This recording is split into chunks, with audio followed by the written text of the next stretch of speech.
আজ থেকে 40-50 বছর পর যখন নাতি নাতনিরা এসে আমাকে বলবে, দাদু নেইমার কে, আমি তখন তাদেরকে বলবো, নেইমার জানি না তো।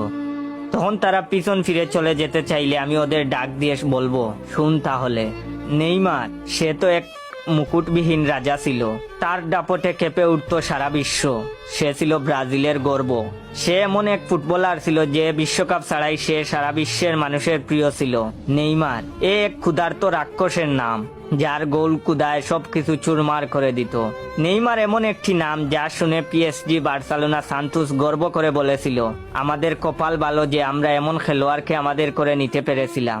নেইমার সে ছিল কোটি কোটি ছেলেদের রাত জাগার কারণ, সে ছিল কোটি কোটি মেয়ের ফুটবল ভালোবাসার কারণ। নেইমার সে তো ব্রাজিলের সাও পাওলো শহরের গর্বের নাম, মায়ের গর্ভে আসা থেকে শুরু করে জীবনের শেষ সময় পর্যন্ত ইনজুরি নিয়ে লড়াই করা যোদ্ধার নাম। নেইমার সে যে